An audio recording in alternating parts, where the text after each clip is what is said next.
Doug is 82. How old are you? By Craig Covello.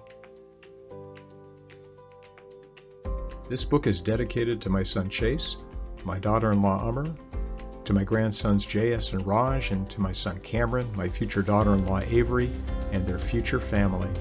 May they all own and fly airplanes someday, just like their grandfather Poppy and great-grandfather Joseph William Covello. Hi, my name is Douglas C48, but my friends just call me Doug. I turned 82 years old on November 14th, 2023. I was made by the Douglas Aircraft Company in Santa Monica, California, for the U.S. Army Air Corps to serve in World War II. Thousands of C-47s and C-48s carried soldiers and supplies in 1942 to Europe and beyond. We were very important to the U.S. military.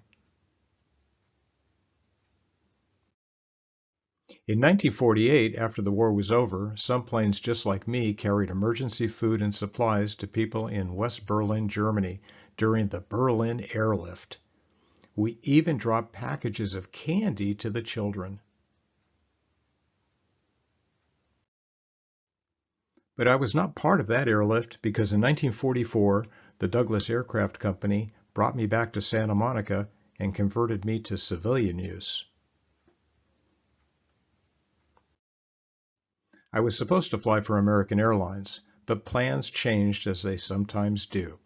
Instead, I flew for a lot of different companies, including Chicago and Southern Airlines, Delta Airlines, General Foods, Union Carbide, and many others.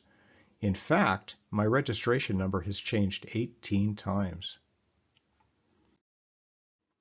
For the last 13 years, I've been flying for a group of pilots and volunteers. This is one of my pilots. His name is Jim. And this is one of my volunteers. His name is Roger. Jim, Roger, and their friends restored me back to my original military colors, also known as a livery. They all made me look just as I did in World War II. Jim flies me a lot. Today he flew me from KFTW Meacham International Airport in Texas to KGLE Gainesville Municipal Airport, which is also in Texas. Here is a direct route from KFTW to KGLE. But Jim actually flew this route with lots of twists and turns. The flight to Gainesville lasted about an hour, so it's time to refuel. This is Brenton. He and his co-workers are filling my wing tanks. Brenton's clothes match the colors on me. Since we are waiting, why don't you come inside so Jim and Roger can show you around? The inside of my fuselage has been signed by many of the military pilots who have flown me over the years. There are signatures here, and here, and here, and here, and even here. The floor below has jump seats that the soldiers, including paratroopers, would use. This is a special cable called a static line, where the paratroopers hook their parachutes so they automatically open when jumping out of the plane.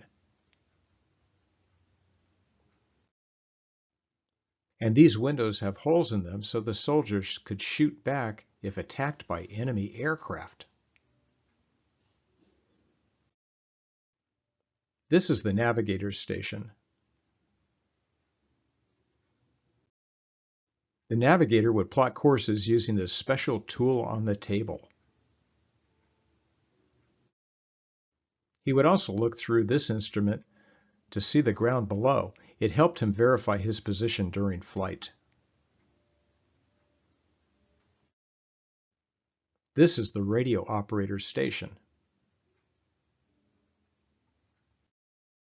The radios back then were very large. It took some skill to operate the analog tuners.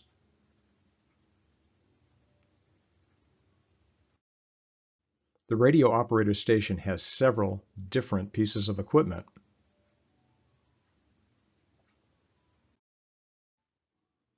But today, all of this is replaced by this.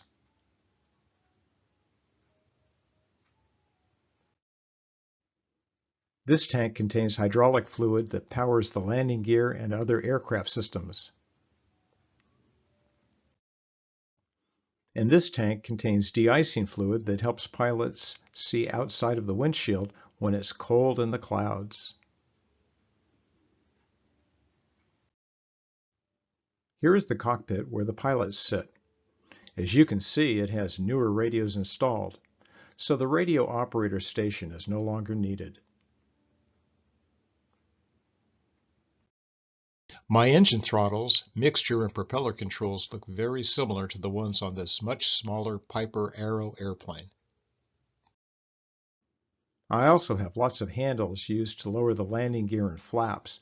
I even have a hydraulic hand pump handle in case the hydraulic pump motor fails. It's important that the landing gear come down.